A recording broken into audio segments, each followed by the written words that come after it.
Hola queridos hermanos, queridos amigos, vamos a tener un día más un estudio bíblico, así juntos, a través de este medio, el directo de Facebook.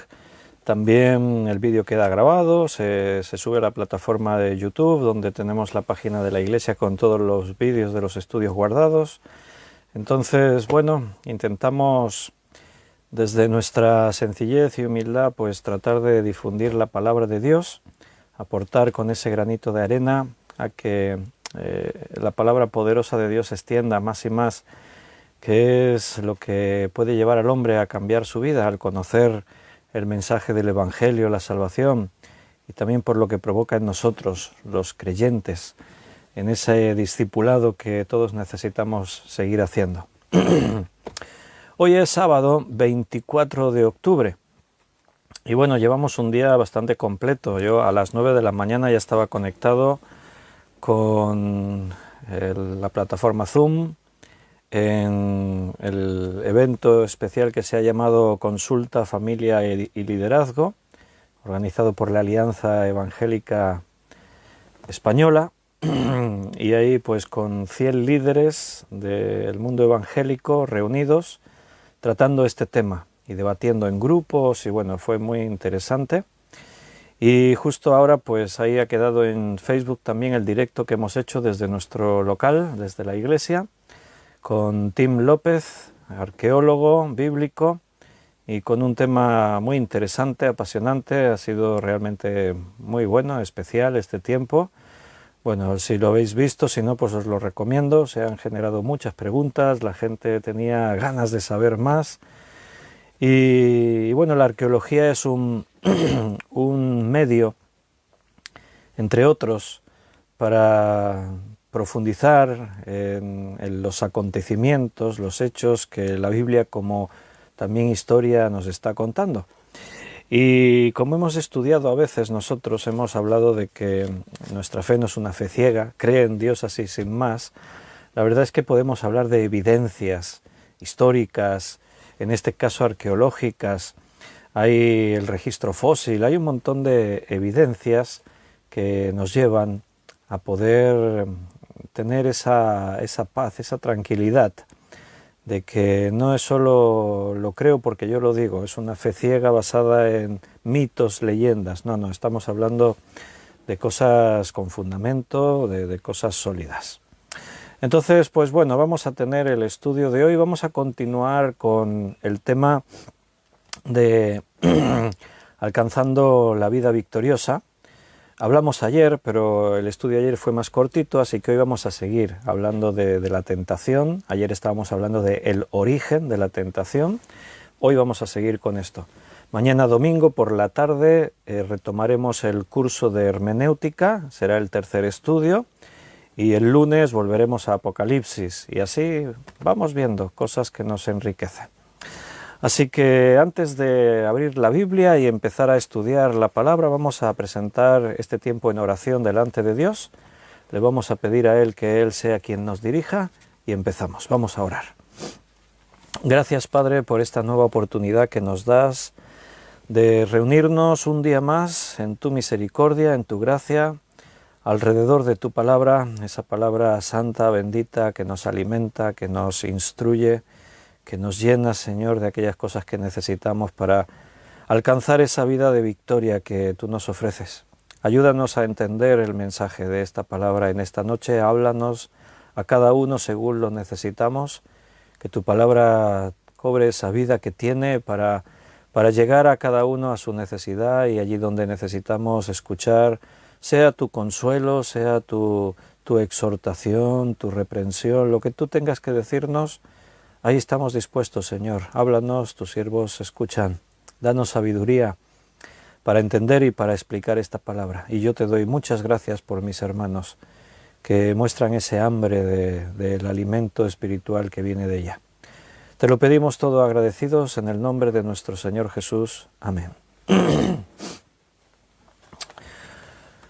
Muy bien, pues los hermanos que ya estáis ahí conectados, veo un buen grupo y algunos escriben en el chat de este directo de Facebook y puedo leer el primer mensaje que escribió alguien. Fue Miriam. Buenas noches, Miriam.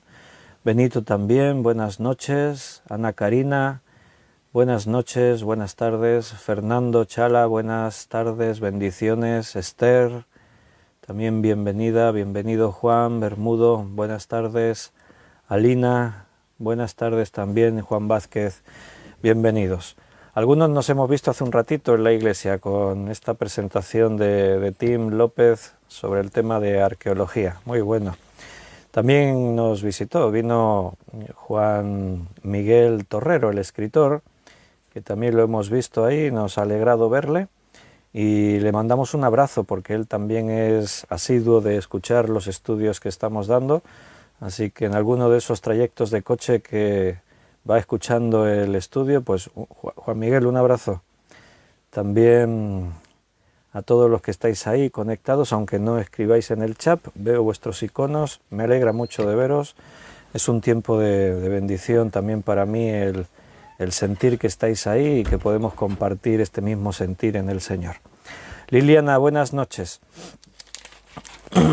Es la última hermana que ha escrito ahí en el chat. Bien, voy a retomar en Génesis 1. Estábamos hablando de que Génesis es el libro de los comienzos. Ahí se nos explica los principios de prácticamente todo, así lo fundamental, lo esencial, el origen de la humanidad, el origen del pueblo de Dios, el origen de la creación de todas las cosas, el origen de las lenguas, de los diferentes idiomas que hay en el mundo, de las naciones, por lo tanto, también el origen del pecado. Ahí es cuando el pecado entra en el mundo. Y ahí vemos la primera tentación que queda registrada. Esa tentación que Satanás trae, dirigida a Adán y Eva, que viven en el paraíso, en el mundo perfecto que Dios ha creado, pero con la opción de escoger, con la opción de poder desobedecer para que el hombre sea libre. Y es ahí donde Satanás tienta a Eva y Adán caen en esa tentación.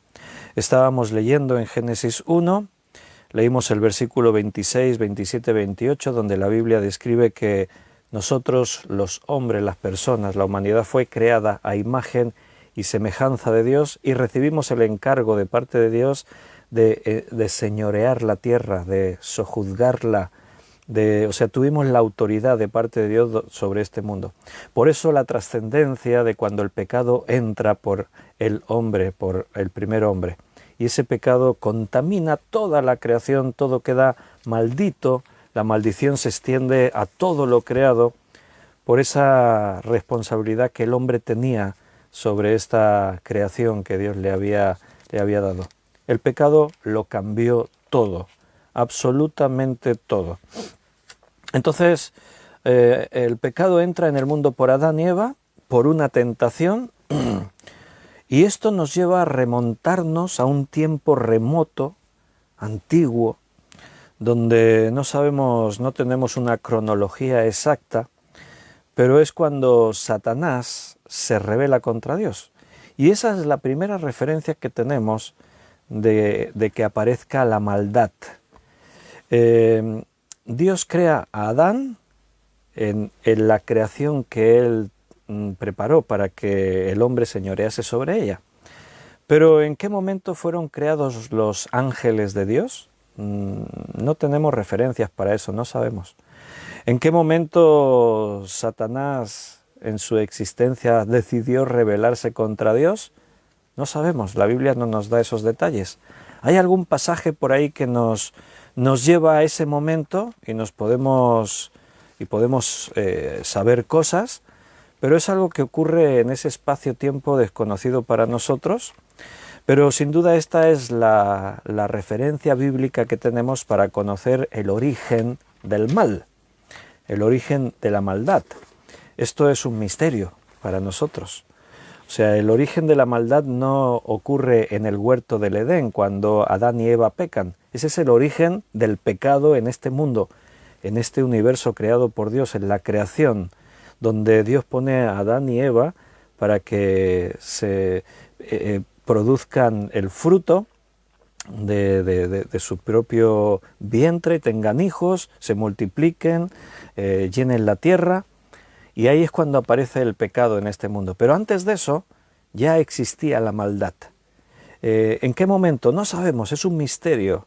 ¿Cómo es que un ángel de Dios, como era Satanás, al parecer un serafín, por algunos estudios ahí bíblicos que nos llevan a pensar en esto, ahora no es el momento y no me voy a extender ahí, pero un ser, la Biblia lo describe realmente hermoso, bello, porque Dios lo creó así, que lleva a un ángel a rebelarse contra Dios, a querer ser igual a Dios, a ocupar el lugar de Dios. Bueno, cosas que ahora mismo no podemos entender. Están ahí entre las cosas ocultas. Hay cosas que Dios nos ha revelado, hay cosas que permanecen ocultas para nosotros, son un misterio. Un día, probablemente cuando estemos en la presencia de Dios, cuando ocurra lo que dice allí en primera carta de Juan, seremos manifestados. Cuando Cristo se manifieste, nosotros también seremos semejantes a Él, seremos transformados. Y como dice Pablo también, entonces entenderemos y veremos cosas que ahora no entendemos y vemos. Pero la palabra de Dios nos dice algún detalle. Vamos a ver Isaías 14, versículo 13 y 14. Isaías 14, versículo 13 y 14.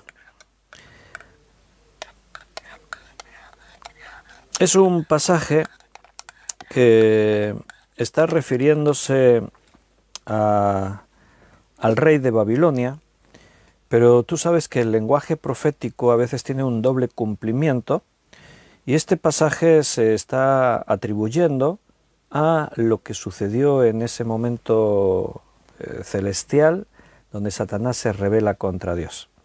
Y dice ahí, Isaías 14, vamos a leer desde el 12 al 14. Isaías 14, del 12 al 14. ¿Cómo caíste del cielo, oh lucero, hijo de la mañana? Cortado fuiste por tierra, tú que debilitabas a las naciones. Tú que decías en tu corazón, subiré al cielo, en lo alto junto a las estrellas de Dios, levantaré mi trono y en el monte del testimonio me sentaré a los lados del norte, sobre las alturas de las nubes subiré y seré semejante al Altísimo. Bien, este texto se le atribuye a Satanás, hay referencias, hay expresiones, hay palabras que en este lenguaje de un profeta nos lleva a entender estas cosas. De hecho, está haciendo una referencia a Apocalipsis 8, versículo 10, cuando habla de tú que debilitabas a las naciones y estos detalles. Entonces, ahí tenemos el origen de la maldad. No hay ninguna otra información, no hay ningún otro dato que diga que la maldad comenzase en otra forma, en otro momento, en otro lugar, no sabemos. Esta es la única referencia que tenemos del origen de la maldad en la persona que ahora conocemos como Satanás. En Ezequiel capítulo 28 tenemos otra referencia también de otro profeta que entendemos que también se refiere a Satanás. Ezequiel 28, 16 y 17. A causa de la multitud de tus contradicciones fuiste lleno de iniquidad y pecaste, por lo que yo te eché del monte de Dios y te arrojé de entre las piedras del fuego, oh querubín protector. Se enalteció tu corazón a causa de tu hermosura, corrompiste tu sabiduría a causa de tu esplendor. Yo te arrojaré por tierra, delante de los reyes te pondré para que miren en contra de ti. Es poco lo que tenemos de esta información, pero estos dos textos nos hablan del origen del mal. Dios es eterno, no tuvo un principio, existe desde siempre. ¿En qué momento creó Dios otros seres, como lo que conocemos según la Biblia como los ángeles de los cielos o los ángeles de Dios? Mensajeros de los cielos o mensajeros de Dios, la palabra ángel significa eso. Los serafines, hay otras formas de vida así que no conocemos, todo eso son misterios para nosotros. Sabemos que Dios es infinito, que Dios puede hacer lo que quiera, entonces nosotros conocemos lo que nos interesa, que es lo que Dios nos ha revelado de este mundo en el que vivimos, de la creación tal como la conocemos, nuestro universo, todo esto. Más allá, todos son misterios. ¿Quién puede conocer la mente de Dios? ¿Quién puede saber sino el Espíritu de Dios es que está en Él? Y el Espíritu de Dios que está en Dios también está en nosotros ahora. Somos templos del Espíritu Santo. Y hay algunas de esas cosas que el Espíritu Dios nos ha querido revelar, nos ha querido mostrar. Y son esas pinceladas que la Biblia nos da.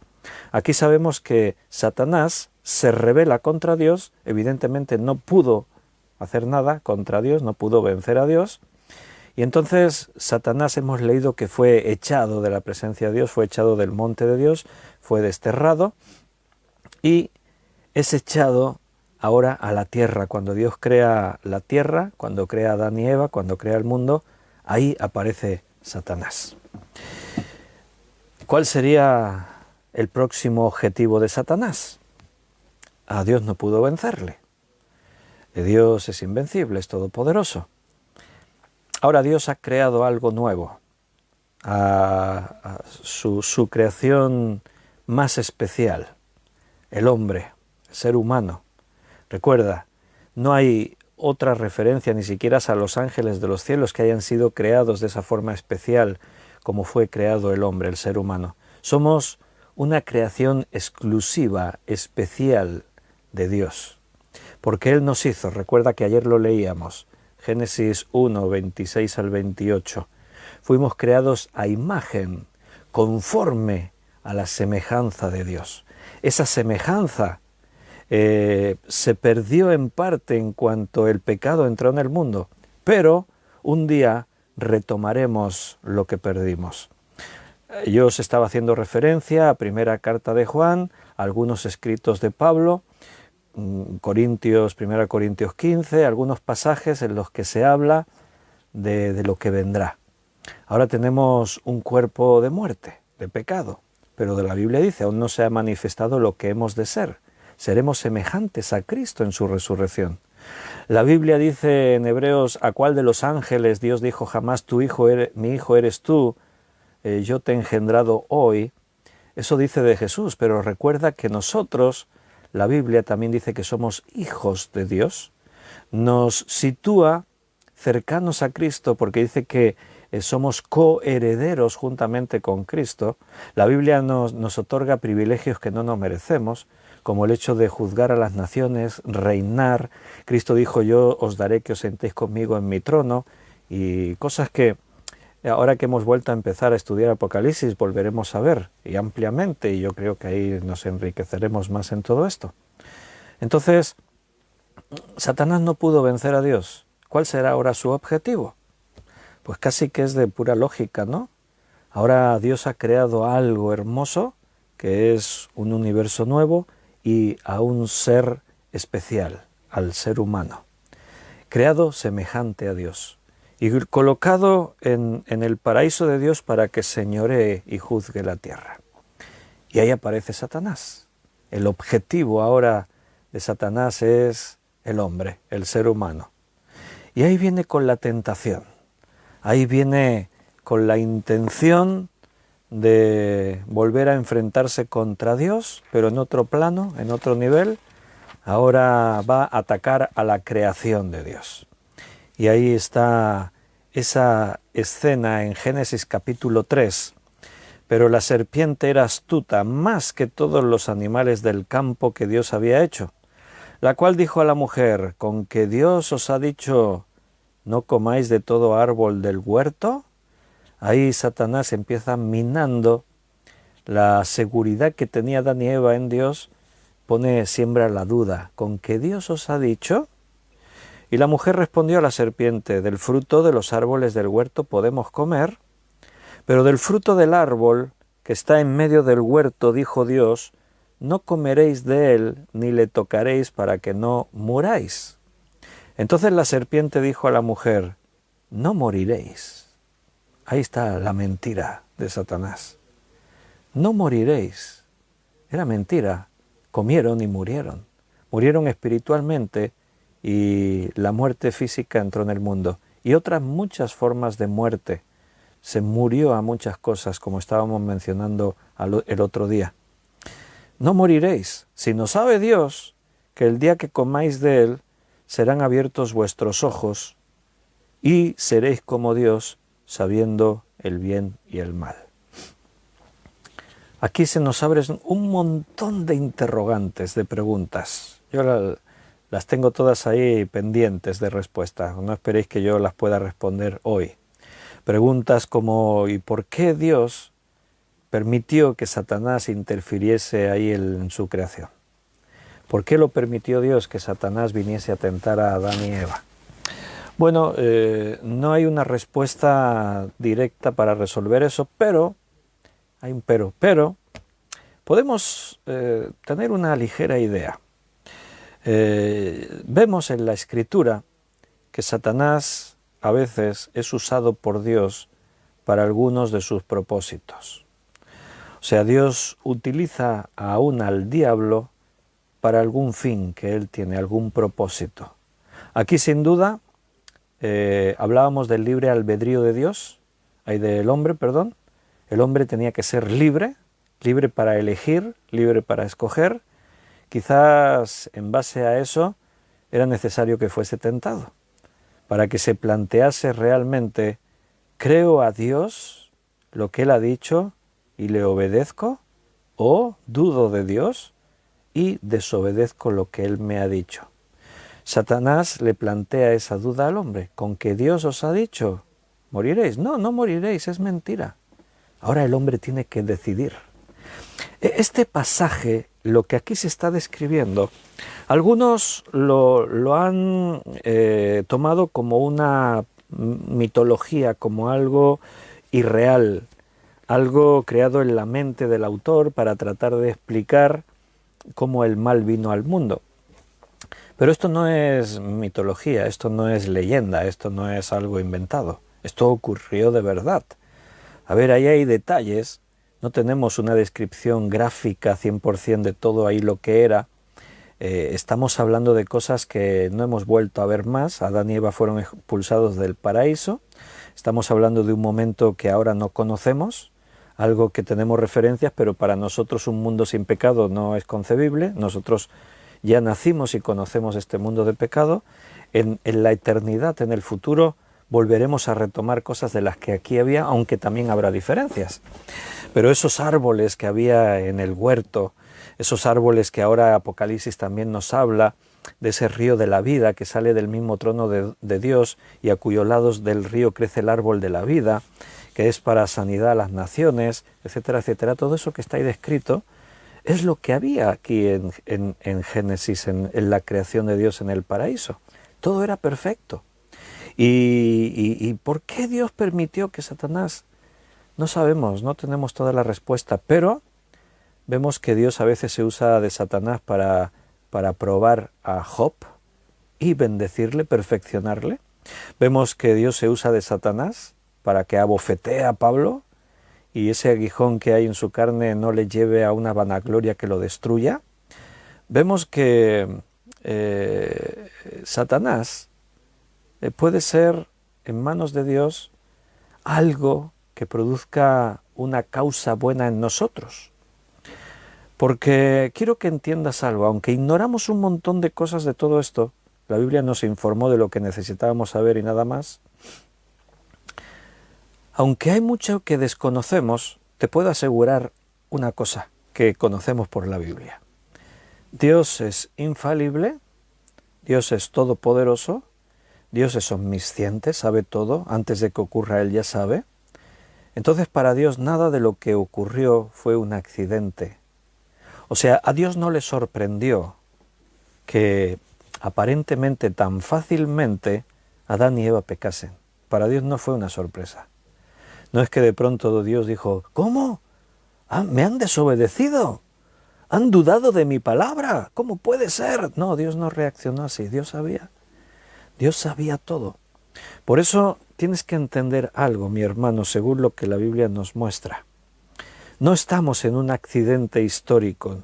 La vida que tenemos, lo que estamos viviendo, no es un parche que Dios tuvo que hacer. Esto forma parte de su plan eterno. Dentro del plan de Dios Él sabía todo lo que iba a hacer. Nosotros hoy Seguimos en el proceso. Estamos en el proceso que nos llevará al ideal de Dios. El objetivo de Dios no era crear un mundo que de pronto, por sorpresa, se viese contaminado por el pecado y ahora ¿qué hacemos? Tendremos que arreglarlo de alguna manera. El plan de Dios no era ese. El plan de Dios era lo que un día tendremos. El plan de Dios es llegar a un momento en el futuro, y seguramente cercano, en el que serán hechas nuevas todas las cosas. Y en la eternidad entrarán solamente aquellos que escogieron estar de parte de Dios. Recuerda, Dios hizo al hombre y lo tuvo que hacer libre. El hombre tiene que ser un ente libre para poder escoger. En la eternidad estarán todos aquellos que escogieron seguir, creer, vivir conforme al propósito que Dios tiene. Esto que estamos viviendo es simplemente el proceso de Dios para llegar a la culminación de su creación, de lo que Él quería hacer. Porque en ese plan estaba que Cristo se hiciese hombre, viniese al mundo a morir por nosotros. A veces perdemos de vista todo lo que sabemos de Dios. Cuando tú sabes que Dios es infalible, que no se equivoca, que es todopoderoso, etc., entonces no es concebible el hecho de que a veces nos quedamos con el concepto que la venida de Cristo al mundo y su muerte, etc., fue como ir sobre la marcha intentando arreglar lo que el hombre estropeaba. Y te recuerdo una vez más que Dios es omnisciente, lo sabe todo, Él sabía todo lo que iba a ocurrir. Por eso, ahora en el Nuevo Testamento tú leerás en algún pasaje, especialmente en las cartas de Pablo, cuando él habla de que Cristo murió, pero murió según la presciencia que Dios tenía. Todo estaba previsto. No fue un accidente, pues bueno, tendremos que hacer algo, dice Dios, ¿no? Tendremos que... Y Cristo dice, bueno, ¿qué hacemos? Pues bueno, voy yo y muero por ellos y... No, todo ya estaba diseñado en la mente infinita de Dios. Todo estaba previsto. Dios sabía que aparecería el mal.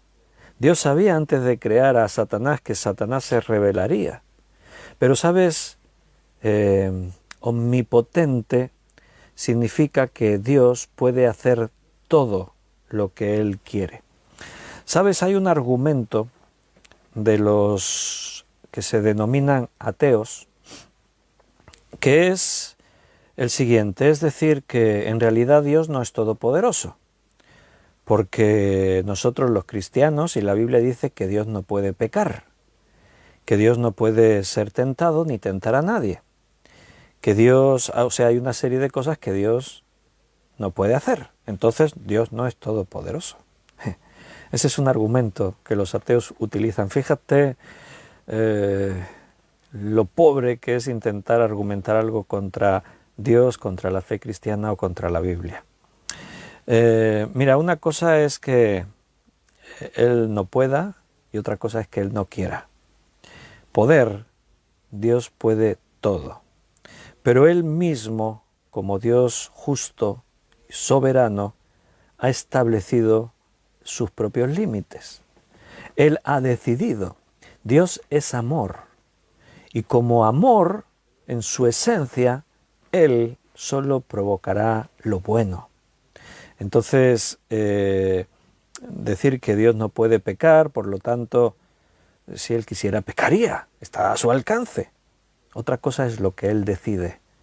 Una cosa es decir, no puede, sí puede todo, pero Él es santo, es puro, es perfecto, es amor.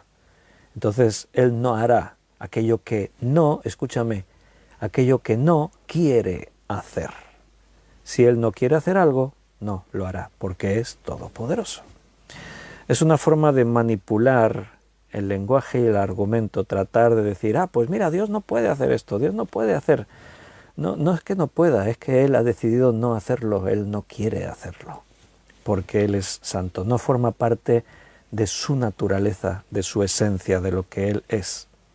Entonces sabemos por lo que la Biblia nos dice que Dios es total y completo en todo lo que nosotros podamos imaginar, así que nada de lo que ocurrió fue una sorpresa para Dios.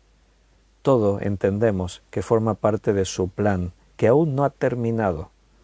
aún falta un poquito del drama humano para culminar en lo que Dios diseñó para nosotros. Mira, la eternidad se abre ante nuestros ojos como algo apasionante, algo desconocido, pero lleno de cosas increíbles, de cosas sorprendentes. Entrar en una dimensión desconocida para nosotros, con una vivencia, con una experiencia, con cualidades distintas a cualquier cosa que ahora conocemos. Es una expectativa que realmente deberíamos estar deseando ya vivir, estar con Cristo, estar en su presencia, vivir en todo eso. Pero estamos en el mundo, estamos en este cuerpo de muerte, de pecado, vivimos en un mundo maldito donde reina las tinieblas, donde estamos en una guerra espiritual y, como antes dijimos, desde que el hombre apareció en esta creación, se convirtió en el blanco de Satanás.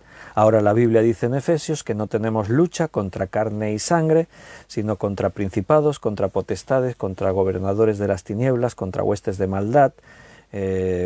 Estamos en medio de una batalla cósmica y en medio de todo eso tenemos que luchar y batallar cada día con la tentación. La tentación es lo que hizo que el pecado entrase en el mundo. Nosotros seguimos siendo tentados cada día. Dice en Génesis 3:6, y vio la mujer que el árbol era bueno para comer y que era agradable a los ojos, y árbol codiciable para alcanzar la sabiduría, y tomó de su fruto y comió, y dio también a su marido, el cual comió así como ella. Algunos pueden ver aquí, como antes os decía, simplemente un gesto que describe una escena mitológica o una leyenda. Un árbol con una manzana, y cojo la manzana, la muerdo y el pecado entra en el mundo, la maldición. Es más que eso. No sabemos que fuese una manzana, era el fruto del árbol de la ciencia del bien y del mal. Y aquí solamente no era una manzana roja de esas brillantes que dices, esto lo tengo que probar, yo tiene que estar buenísima. Bueno, esas son las tentaciones que tenemos ahora nosotros. Cosas deliciosas que vemos y, ay, si como un poco más de esto me va a sentar mal, pero trae para acá, como el del chiste, ¿no? Hijo, como sigas comiendo pasteles vas a reventar. Y dice el hijo, dame otro y apártate. Bueno, pues esas son nuestras debilidades a veces. Quizás a nosotros sí sería una tentación ver una manzana roja ahí, perfecta, exquisita. Pero ¿te has fijado lo que hemos leído? La tentación era más que eso. No era solo coger un fruto y comerlo. Era un fruto especial, de un árbol especial, el árbol de la ciencia, del bien y del mal. La tentación de Satanás no fue, esta fruta está dulce y exquisita. No, la tentación de Satanás fue, Dios sabe que si coméis de este árbol, seréis semejantes a él, conoceréis el bien y el mal, no moriréis. Entonces Eva miró el árbol, vio que era bueno para comer y que era agradable a los ojos y árbol codiciable para alcanzar sabiduría. Para alcanzar algo que Eva y Adán después, claro, los dos, algo que ellos de pronto codiciaron. Quizás la raíz de todo eso era lo mismo que llevó a Satanás a rebelarse contra Dios. Subiré a lo alto, seré semejante al Altísimo. No, si coméis de este fruto seréis como Dios, conoceréis el bien y el mal. Y ahí Eva pensó, y Adán, ¿para qué conformarnos con ser una criatura de Dios? Porque no podemos ser como Dios, conociendo el bien y el mal. Y ahí Satanás no les mintió, conocieron el mal. Porque de pronto se dieron cuenta que estaban desnudos. De pronto se abrieron sus ojos y vieron algo que antes, hasta ese momento, no habían visto, porque no existía. En ese momento nació algo terrible. Todo lo malo comenzó en ese instante.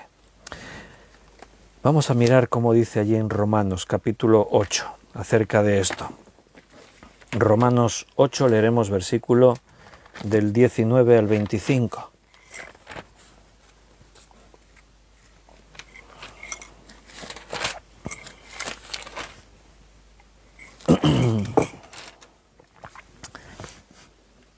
Bienvenidos los que os conectasteis después de la última vez que leí los saludos, que fue Liliana, Ani, José Luis, Carlos Alfonso, Linda, Gonzalo, ahí todos los que escribieron un saludo detrás, muy bienvenidos, me alegro mucho de veros, bendiciones también para vosotros.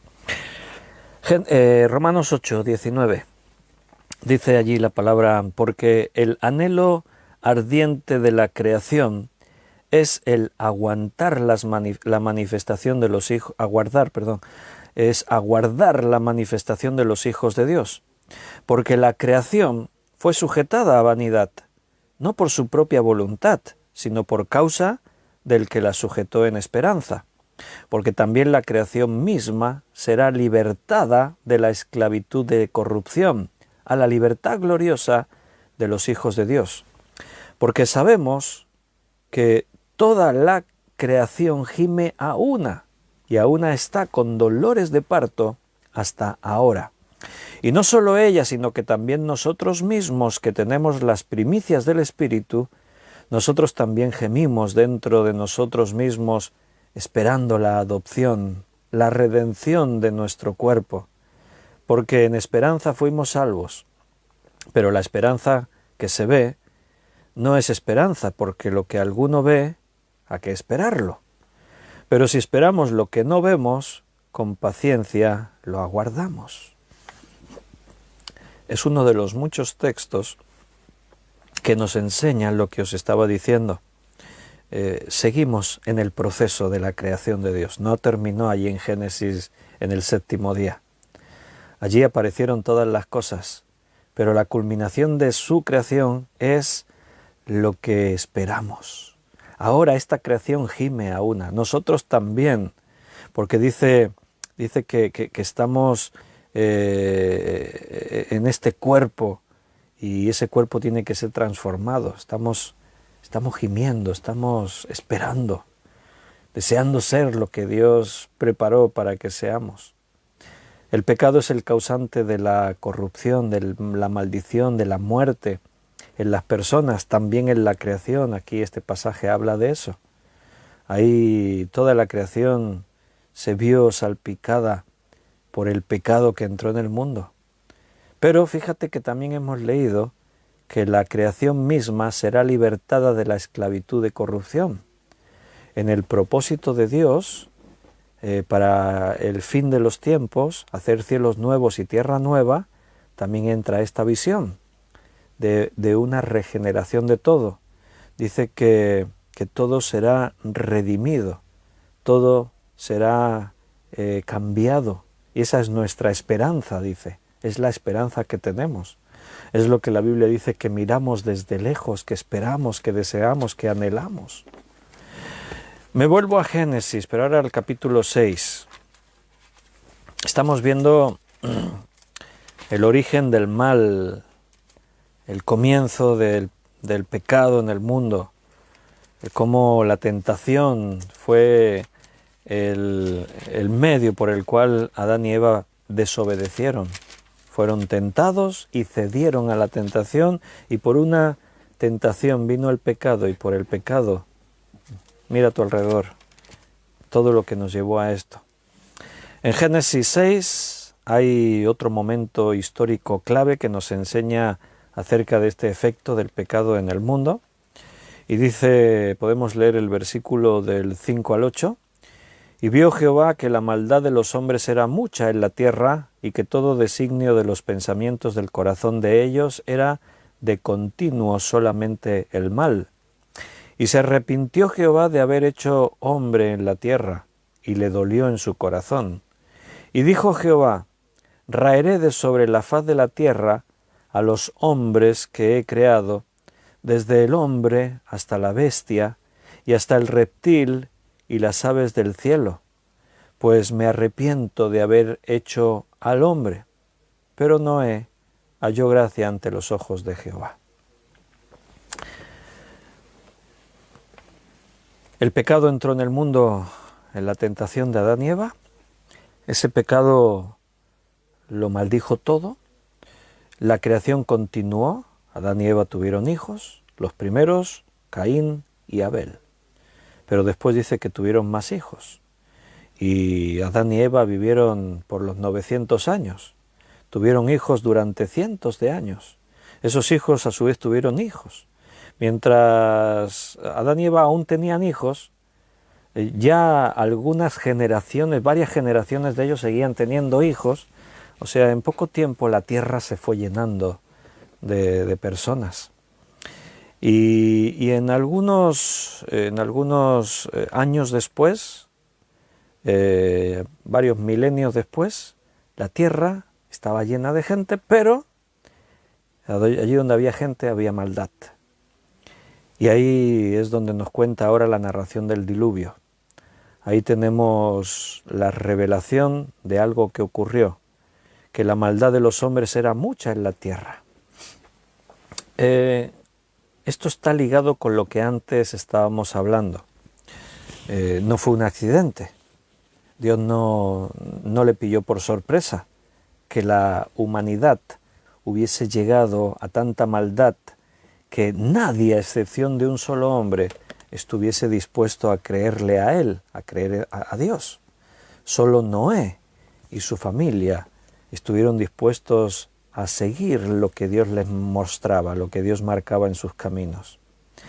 La maldad del hombre fue tanta que, fíjate, nadie más aparte de Noé, decidieron creer a Dios. La humanidad se volvió en contra de Dios, se olvidaron del Dios que los había creado. La codicia del hombre, la maldad del hombre, la muerte, el asesinato, la idolatría, todo llenaba la tierra hasta tal manera que en los pensamientos del corazón de los hombres era únicamente hacer el mal. Mira, nosotros hoy podemos mirar a nuestro alrededor y me gustaría hacerte una pregunta. ¿Crees que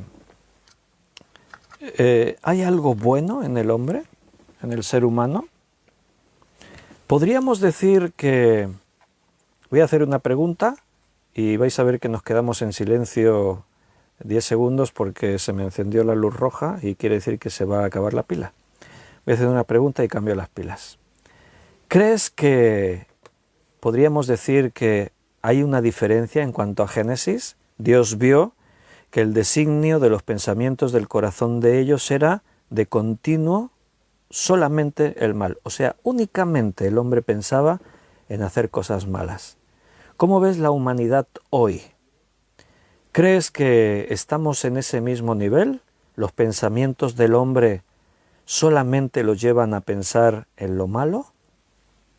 Piensa un momento.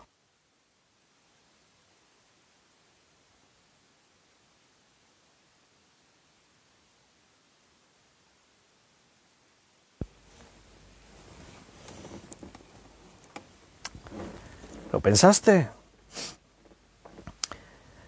Quizás al pronto de hacer la pregunta uno diga fácil respuesta, pero no es tan fácil. Cuando meditas un poco en ello, te das cuenta de que es compleja la pregunta y mucho más dar una respuesta. Porque de pronto uno diría, hombre, el ser humano tiene cosas buenas. Todavía hay reacciones de bondad, de caridad, de hacer cosas altruistas. Pero esto es muy complejo, porque a veces el altruismo, la bondad, la caridad y otras cosas queda eclipsada por la motivación que lleva a la gente a hacer eso. En otros estudios, en otros días hemos hablado un poquito de este tema, que a veces la motivación del ser humano a nosotros nos puede desconcertar, nos puede confundir. De pronto lo que parece que una persona está haciendo como una profesión, como una dedicación, como un gesto de caridad, de bondad, puede desencadenar en acciones totalmente egoístas, malvadas.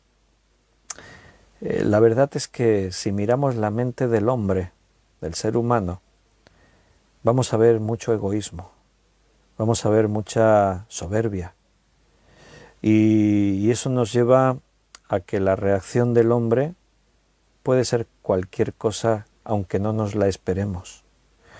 Siempre es una sorpresa, porque al final tenemos la buena intención de creer que los hombres tenemos bondad, somos buenos. Una vez un hombre se refirió a Jesús y le dijo, Maestro bueno, y Jesús le preguntó, ¿por qué me llamas bueno? Y dijo, solamente Dios es bueno. O sea, cuando la Biblia dice que nosotros somos pecadores, y por lo tanto lo que dice ahí somos malos, refleja lo que Pablo decía en Romanos 7. Esa es la naturaleza del hombre. Aunque un hombre tenga la buena intención de hacer algo positivo, aunque uno diga, mira, voy a hacer algo bueno, aunque uno tenga la intención de tener esos gestos altruistas, la verdad es que la maldad está en los miembros del hombre. Hay una ley en mis miembros, esto es la ley del pecado. La naturaleza humana es de continuo hacer el mal.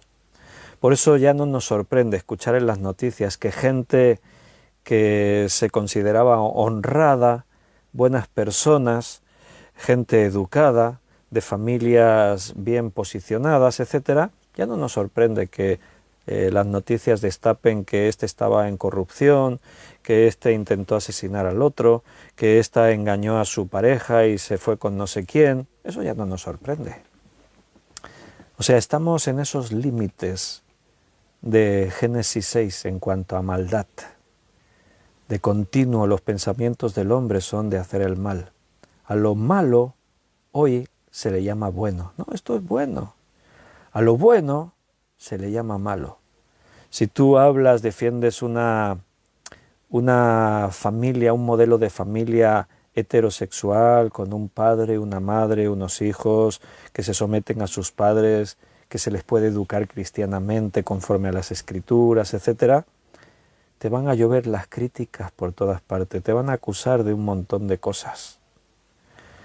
La familia fue el pilar fundamental que ha sostenido a la humanidad en todas las épocas. Estábamos en estas reuniones que os contaba ayer por la tarde y hoy por la mañana, en este proyecto Consulta Familia Liderazgo. Hemos estado hablando precisamente de todo esto, de esa distorsión que vivimos en este tiempo, un tiempo peculiar, único, en los que los valores familiares se han desplomado totalmente, la familia está desintegrándose. Y bueno, los datos que barajábamos estos días son abrumadores. Los divorcios, las familias que ni se llegan a formar porque ya las personas no se casan, no piensan crear una familia con hijos, es todo un caos en el que estamos. Y esto cada día va a peor. Estamos en un mundo donde el pecado realmente se ha apoderado del corazón y de la mente de las personas. Y todos los días, aun siendo hijos de Dios, tenemos que batallar contra esa tentación. Aquí en Génesis, Dios dijo que se arrepintió de haber hecho al hombre en la tierra y le dolió en su corazón. Bien, esto es un lenguaje antropomórfico. Quiere decir que utilizamos la forma, la morfe del hombre, la antropología, para referirnos a Dios en sus reacciones. Porque nosotros no estamos en un nivel que podamos comprender a Dios, lo que Él hace y lo que no hace, lo que decide y lo que no decide, no le podemos comprender. Entonces nos tenemos que valer del lenguaje que utilizamos entre nosotros, las personas, para referirnos a la forma de actuar de Dios. Y en este momento, cuando Dios toma la decisión de empezar la humanidad otra vez desde cero, a través de una sola familia, la de Noé, utilizamos esa expresión, se arrepintió Dios y le dolió en su corazón. Cuando estudiamos en teología la persona de Dios, lo que sabemos de Él revelado en las Escrituras, sabemos que Dios está por encima de eso, Dios no se arrepiente. La Biblia dice que Dios no es hombre ni hijo de hombre para que mienta ni se arrepienta. Solamente nos arrepentimos los hombres porque nos equivocamos, fallamos, porque la vida nos sorprende, nos encontramos ante cosas que no nos esperábamos, pero a Dios no le ocurre eso, por lo tanto Dios no puede arrepentirse. Es un lenguaje antropomórfico que estamos utilizando nosotros para referirnos a la forma de actuar de Dios. Dios decide que la humanidad va a desaparecer tal como se conocía en los tiempos de Noé y va a comenzar de nuevo en esta familia en Noé. Entonces le dolió en su corazón. Es un lenguaje humano. ¿Cómo le duele a Dios en su corazón las cosas? No lo sabemos. Algo Dios experimenta, porque Dios es amor. Con el amor también aparece el dolor, el sufrimiento. Esa es nuestra percepción, pero Dios es Dios. No podemos comprender a Dios. ¿Cómo experimenta Dios el dolor de un hijo cuando se rebela contra él? No lo sabemos. Ahora, Dios no deja de tener paz, Dios no deja de tener gozo, Dios no deja, Dios no experimenta la depresión, Dios no siente estrés, entonces es desconocido. Repito, por eso utilizamos un lenguaje antropomórfico. Y esa expresión, se arrepintió Dios, es una forma de hablar para que entendamos lo que está ocurriendo. Y dijo Dios, hasta aquí. Vamos a poner fin a esto. ¿Sabes por qué? Porque ya no había posibilidad de que nadie se salvase. Los niños que nacían, ahora como niños son salvos, porque de los tales es el reino de los cielos, son inocentes. Pero cuando esa generación de niños hubiese crecido, ninguno, ni uno solo, se hubiese salvado. O sea, Dios llegó al límite de toda la humanidad. Solamente un hombre pudo entrar en el arca con su familia. ¿Te parece esto sorprendente o solo me sorprende a mí? ¿Te parece algo realmente chocante? Ni siquiera otros familiares más cercanos a Noé, que podían haber visto su testimonio, haberle escuchado. Gente que todavía recordaba las historias de los patriarcas antiguos de Matusalén, de Adán mismo. ¿Tan pronto se olvidaron todos de Dios? Ese es el efecto del pecado en el mundo. Es donde estamos ahora. Jesús dijo, como en los días de Noé, así será la venida del Hijo del Hombre. Estamos volviendo a repetirnos en la historia. Solo que ahora, gracias a Dios, durante este tiempo fueron muchos los que decidieron entrar al arca. El arca era figura de Cristo. Ahora muchos han decidido entrar a Cristo. Y cuando digo muchos, en relación a la mayoría son pocos. Digo muchos en comparación con ese momento histórico, Noé. Noé no fue el único que se salvó. Antes de Noé, gente como Matusalén, gente como Enoc, que fue arrebatado sin ver muerte. Hubo otros muchos. Set, Abel, que fue asesinado por su propio hermano Caín. Estamos otra vez en ese punto. Cristo viene pronto. Pero te estoy mostrando todo esto para que te des cuenta del efecto del pecado en la humanidad, en la creación de Dios. Y todo comenzó por una tentación. ¿Qué hago? ¿Me mantengo fiel o pruebo de adquirir esa sabiduría, ese conocimiento que me haga igual a Dios? ¿Qué hago? Ahora nosotros descubrimos que, a pesar de estar en este mundo de pecado y de tenernos que enfrentar cada día a la tentación, tenemos la solución a nuestro alcance, que es Cristo. En Cristo tenemos la solución. Solo a través de Cristo podemos combatir el pecado. Cuando uno nace de nuevo, aquel nuevo nacimiento que Jesús le refería a Nicodemo, si no naces de nuevo no podrás ver el reino de Dios. Cuando nacemos de nuevo ocurre algo. el ciclo del pecado se interrumpe. ¡Wow! Eso es poderoso. Cuando naces de nuevo, la Escritura dice que te conviertes en una nueva creación. Nueva criatura soy. Las cosas viejas pasaron. He aquí todas son hechas nuevas. Algo ocurre, el milagro de Dios. Forma parte de ese propósito que Dios tiene. Aún no culminó. En el séptimo día no se terminó todo. No, justo estábamos empezando. Dios sabía todo lo que iba a ocurrir. El plan ya estaba diseñado. Ahora estamos en la última parte de la culminación del plan de Dios. Ahora en el nuevo nacimiento, el ciclo del pecado se interrumpe. Ya la ley del pecado deja de tener el poder sobre ti que tenía. Ahora somos más que vencedores.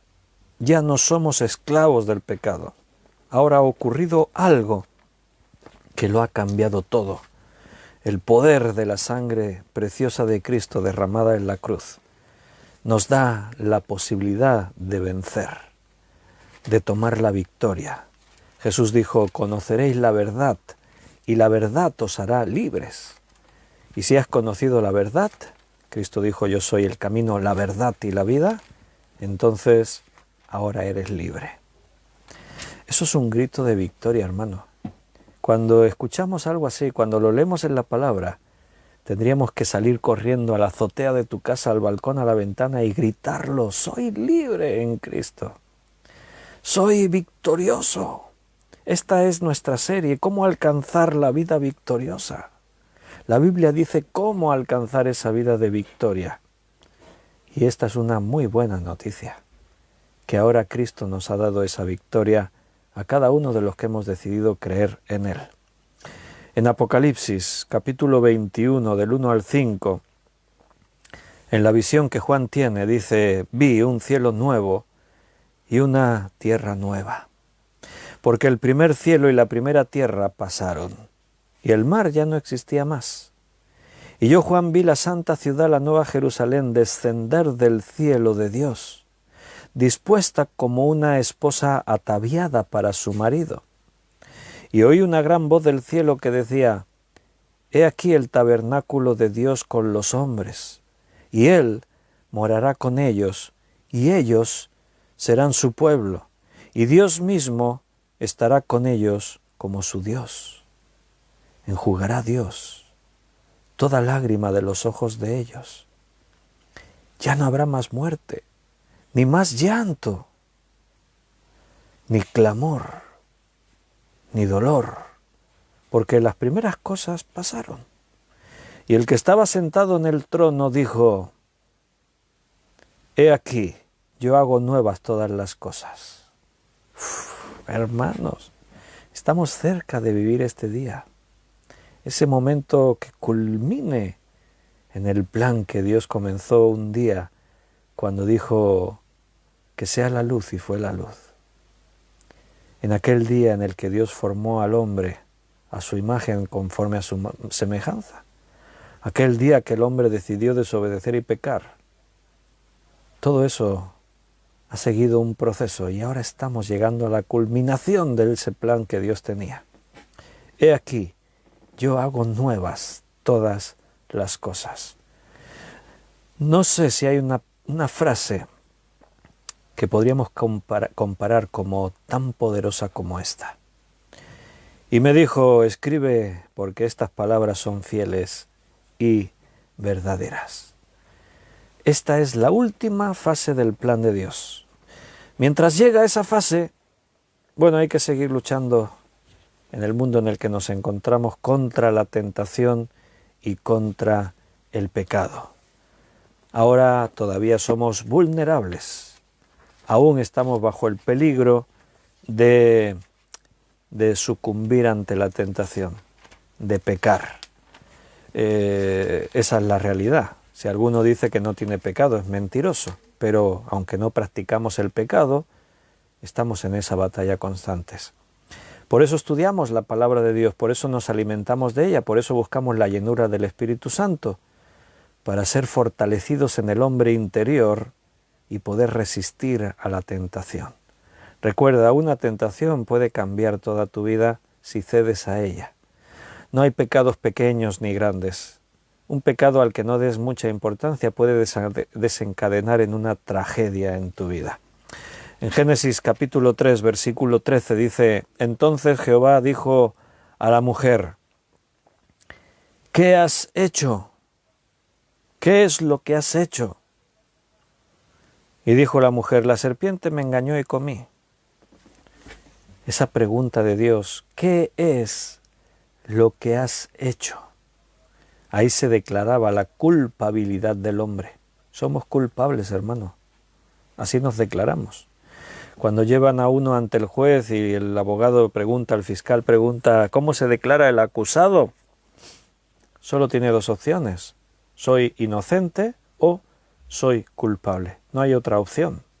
A partir de ahí, si se considera inocente, tendrá que demostrarlo, y si se considera culpable, puede argumentar que fue culpable por una serie de condicionantes, pero no hay otra postura. O eres inocente o eres culpable. Y nosotros, hermanos, delante de Dios solo nos podemos declarar culpables. Es más, si no te declaras culpable, no puedes llegar a ser salvo. Porque es fundamental para recibir la salvación reconocer tu pecado. Y la Biblia dice que todos hemos pecado. El hombre es culpable. La tentación de Satanás quiere llevarnos al desorden, al caos, ponernos contra Dios. Dios quiere meternos en el orden. ¿Por qué has hecho esto? ¿Qué es lo que has hecho? Esa pregunta sigue haciéndonosla Dios hoy, todos los días. Somos sus hijos. Si cedes a la tentación y pecas, la pregunta de Dios viene, y no viene como un reproche. ¿Qué es lo que has hecho? No, viene con un tono de amor, porque Dios sabe que por haber hecho eso vas a sufrir, y Dios no quiere que sufras, te ama demasiado para eso. Por eso la pregunta de Dios busca la restauración. ¿Me amas, Pedro? ¿Qué es lo que has hecho? Ahí pon tu nombre. ¿Qué es lo que has hecho, Víctor? ¿Por qué has pecado? Yo te di el poder para vencer esta tentación. Lo leíamos el otro día, juntamente con la tentación tenemos la salida. Nadie puede decir es que no tenía más remedio, estaba obligado a pecar. No, ahora eres libre. Conociste la verdad te ha hecho libre. Ahora ya no tienes por qué ceder, tienes la salida. Por eso tenemos que crecer, por eso tenemos que resistir. Satanás quiere sacarte de la bendición de Dios. Tú tienes que resistir para no caer. Dice la palabra: resistid al diablo y huirá de vosotros. La resistencia al diablo es la victoria. Cuando resistes, vences.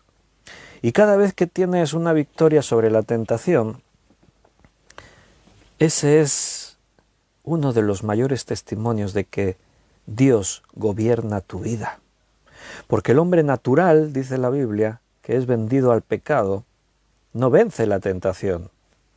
Vive como esclavo del pecado. Una de las pruebas de que eres hijo de Dios es cada una de esas victorias que tienes cuando dices a algo no, cuando encuentras la salida y resistes a la tentación. Entonces es una demostración de que Dios está gobernando tu vida. Tenemos un llamamiento santo a ser como Cristo, a predicar su evangelio. Ese es el llamado que Dios nos ha hecho. Satanás quiere lo contrario, es lo último que desea. Satanás no quiere que la gente escuche el evangelio. Nuestro enemigo no quiere que tú vivas en victoria. El diablo quiere que todos sigan en desorden, en muerte, en pecado. Ahora bien, tú no eres ya la gente, ahora tú eres un hijo de Dios. Ahora Dios te está moldeando. te está llevando a la culminación de ese futuro que antes mencionábamos. Si tú tienes ese objetivo, honrar a Dios, servirle, ser como Cristo, predicar su evangelio, te conviertes en un objetivo destacado a los ojos de Satanás. Por lo tanto, te metes en la guerra más intensamente. Si una persona le pertenece a Satanás, es esclavo del pecado, Satanás ya no le presta tanta atención. Si tú sirves a Dios, eres enemigo de Satanás. Entonces, la forma en la que Dios lucha contra los hijos de Dios es a través de la tentación.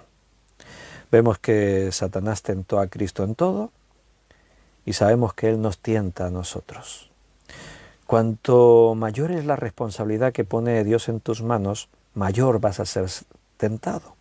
Por eso que no te sorprenda muchas veces noticias de pastores muy conocidos, de personajes muy conocidos en el liderazgo cristiano, que de pronto saltan a la noticia con algún escándalo, con pecados de adulterios, de homosexualidades, de codicia, de estafas, de robo, de no sé qué, de yo qué sé, muchas cosas.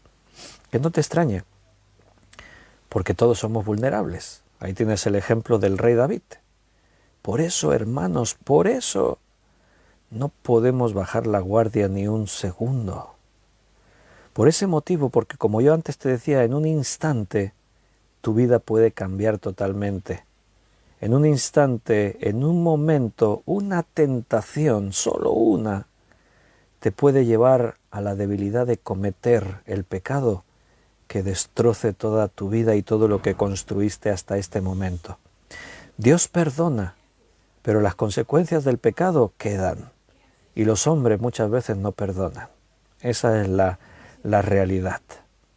Entonces, no es para asustarnos. Eres el objetivo de Satanás, no te asustes. Jesús lo dijo, Satanás me ha pedido para zarandearos como el viento zarandea al trigo. ¿Y dijo Cristo que lo iba a evitar? No, pero dijo algo más poderoso que eso. Dijo, yo he rogado por ti que tu fe no falte. Ante la prueba, ante la tentación, ante la dificultad, aquí lo importante no es si seremos zarandeados o no. Al contrario, recuerda lo que decíamos antes, Dios se usa de Satanás para bendecirnos, para que nuestra fe se fortalezca, para que nos volvamos más pacientes, para que nos acerquemos más a Él y comprendamos más de lo que Él es y de su amor. Job dijo antes, de oídas te conocía, mas ahora mis ojos te ven. Aquí el problema no es que seamos zarandeados o no, aquí el problema es que sepamos enfrentar la prueba con fe. Que tu fe no falte. Ahí es donde tenemos que aferrarnos al Señor y resistir en ese día malo, resistir la tentación. El diablo huirá de ti, resiste un poco más. No te des por vencido antes de tiempo. Si vivimos en pecado, no somos efectivos como cristianos, no cumplimos nuestra misión, no hacemos la voluntad de Dios. Estamos preocupados en nuestro pecado, intentando arreglar lo que se ha hecho mal, intentando poner parches en donde está ahí entrando el agua en nuestra barca, estamos metidos en nuestro fracaso, Satanás nos anula, nos quedamos sin cumplir el propósito que Dios tiene para ti, para mí, para la Iglesia. La verdadera guerra espiritual es contra las tentaciones y contra el pecado. De esa guerra espiritual que se habla a veces mucho en según qué iglesias, que hay que pisarle la cabeza a Satanás, que tenemos que hacer no sé qué rituales en momentos claves. Mira, ahora la semana que viene, hoy es 24 de octubre, el próximo sábado es 31 de octubre, o sea, la noche de todos los santos difuntos, Halloween, la noche de las brujas, de los muertos, de no sé qué. En muchas iglesias se ordenará, vamos a hacer cosas para protegernos, para blindarnos contra el mal, porque esta noche el mal, sí es cierto que Hay momentos en los que la maldad y el mal se activa, eso es cierto. Pero que eso no te lleve a la confusión de que nuestra guerra es contra ese momento puntual. No, ahora, en este instante tú estás en guerra. Ahora eres vulnerable porque tienes la guardia bajada. Ahora cualquier tentación que parece inofensiva te arruina la vida. Esa es la guerra espiritual, esa es la verdadera guerra. No tenemos lucha contra carne y sangre. Ahí es donde cada día tienes que desenvolverte en esa batalla con victoria. Y lo vamos a dejar ahí por esta noche. El próximo día vamos a continuar, el próximo día que veamos esta serie, vamos a continuar viendo en la Escritura cómo podemos alcanzar la vida victoriosa. Ya la tenemos, es nuestro regalo de parte de Dios, pero tenemos que alcanzarla. La tierra ya descansó de la guerra, pero falta mucho territorio por conquistar, dijo ahí en el libro de Josué, y ahí estamos todos. La victoria ya es nuestra, somos más que vencedores, pero aún hay áreas en tu vida que hay que conquistar, aún te tendrás que enfrentar a retos, algunos que te parezcan imposibles, pero en Dios ahora lo podemos todo lo puedo en Cristo, y ahí vamos a seguir peleando en esta batalla, confiados, sabiendo que el fin va a terminar bien. Tenemos el spoiler, la Biblia nos hizo spoiler de nuestra historia. Tú ya sabes que esta historia termina bien, así que lo siento si el misterio se disolvió, pero la Biblia ya nos desveló cómo acaba todo. Y es una bendición, es un privilegio.